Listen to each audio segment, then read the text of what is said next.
Good day to everyone watching. I am Zwiti Darun, here to discuss language contact and multilingualism, including their relationship towards each other, different theories surrounding these concepts, and its advantages and disadvantages. I am accompanied by my groupmates Rafael Allison, Frank Hopia, Cristel Oncoy, and Sean Ortega. Let's get started. Multilingualism is defined as the ability to use two or more languages. For example, What time ka nakaulit sa event kay hapon? kuan mga 10 p.m. kay nagtabang kami ni ate og limpyo sa event. Say dahil mga 8 o'clock. Ay, unsa ning gisakyan? Muntik ka. Na after sa among paglimpyo kay nagmap pa jud me. It was so tiring. My legs are cramping. This skill is possessed by many people, and the term is particularly associated with immigrants, mixed-race individuals, and people from multilingual regions such as India and much of sub-Saharan Africa. You might also find multilingual people in places with a racially diverse community and multiple official languages. For example, Canada, which has English and French as its official languages. Language contact is the phenomena of two or more languages being spoken at the same place and at the same time. Language occurs when speakers of different languages or dialects interact regularly, causing them to learn each other's languages and become influenced by one another. This can result in borrowing of words, changes in grammar or pronunciation, and even the creation of new mixed languages. Some examples include Yiddish, an old mixed language originating from Germany, and Taglish, a mix of Tagalog and English that is popular amongst Filipinos. The Philippines itself has 180 plus languages or dialects. Over time, these dialects have been mixed with Spanish, Tagalog, and English, and this leads to code switching, word borrowing, and hybrid languages. Weinreich's theory of language contact from 1953. Weinreich theorized that when people with different languages talk, they borrow and mix. For example, magpaprint ko atong assignment sa atong sunod nga klase. You can clearly see two English words mixed within a sentence, print and assignment. We also have the word clase, which is a result of Spanish colonial influence back in the day. English also has the word class, but the Spanish colonizers were the first to introduce the word to us. With this theory, we can clearly see that language contact reshapes our grammar and everyday vocabulary. With enough interaction, you can say that language merges together. Fishman's Domains of Language Use, 1965.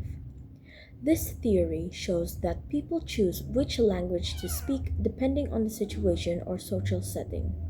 For example, at home, one might speak Bisaya with family because it is familiar and comfortable.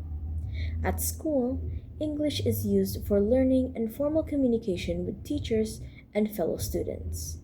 While at work, Tagalog may be preferred to interact with colleagues or clients. This demonstrates that languages often have specific social purposes, and speakers navigate between them based on context. Communication accommodation theory is proposed by Howard Giles in the 1970s.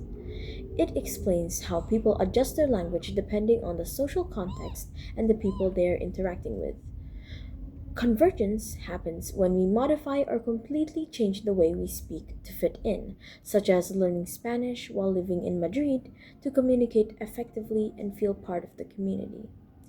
Divergence, on the other hand, occurs when we make our language different to stand out or signal group identity, like speaking a mix of Bisaya and English only with close friends and family, or using slang like 6-7 and slay with only the people who might understand the joke, like, of course, your close friends or your friends on the internet.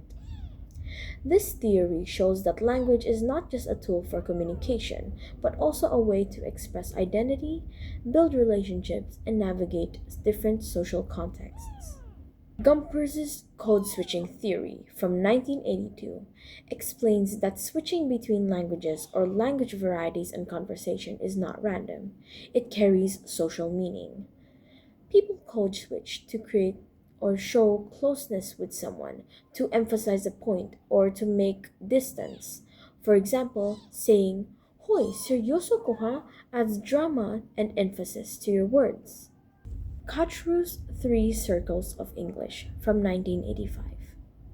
Brash Kachru, a known linguist, explains how English spread and functions differently around the world. The inner circle includes countries like the US and UK, where English is the native language, it is the most spoken language. The outer circle includes former colonies such as the Philippines and India, where English plays an important second language role and it is taught in schools as a subject. The expanding circle includes countries like China, Japan, and Russia, where English is learned as a foreign language. This model helps us understand the global reach of English and its varying roles in different societies. The former colonies on this map learned English as their second language as part of their school curriculum. A good example of this would be Philippines. We learned English as a result of being colonized by America, and use this as an advantage in finding job opportunities in other countries. Multilingualism in language contact has many advantages, such as wider communication. Knowing more than one language allows you to connect with different groups of people. For example, if you speak Bisaya and Tagalog, you can communicate comfortably with speakers of both languages, bridging social gaps and forming stronger relationships. Being bilingual or multilingual gives you many opportunities internationally. It gives you a global edge. Knowing English along with your local language makes it easier to work, study, or travel abroad, giving you a competitive advantage in a globalized world while still staying connected to your mother tongue. Code switching lets you be more expressive.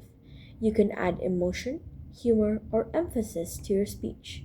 For instance, saying something like, annoying kaayo siya, or she gives us so many requirements, no? Helps you convey feelings more vividly than using just one language. Multilingualism can also inspire creativity amongst societies. Multilingual speakers can create new words, slang, or memes that blend languages. Examples from the gay language of the Philippines, Bekinese, like Lodi, Petmalu, and Bakosh, show how language mixing gives us playful and entertaining ways to communicate. Lastly, you can emphasize your cultural pride. Using your mother tongue preserves your heritage and traditions, while speaking Filipino and English connects you to larger communities. This balance strengthens both your personal identity and social belonging. However, multilingualism and language contact also have disadvantages. Language loss can occur when speakers gradually abandon smaller or endangered languages in favor of more widely spoken ones, such as English. This can lead to the extinction of unique languages like Dumari in Palestine or Yiddish in Sweden, along with the cultural knowledge and traditions they carry. Here is an example of Yiddish sentence. Die Sonne scheint heint sehr schön, which means the sun is shining very beautiful today. Here is an example of a Domari sentence. Mirudu talu, which means I am very tired. Misunderstandings are another potential con of code switching.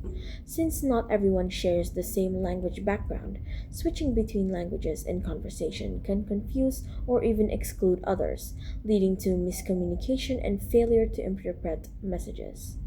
For example, using a mix of Tagalog and English with someone who only speaks one of the languages may make communication difficult between the two of you. And now to conclude, both multilingualism and language contact are in fact connected. And there are actually several key theories that can back this up. As speakers interact, languages borrow words, structures, as well as expressions, shaping each other over time. And that is all for our report. Thank you for listening.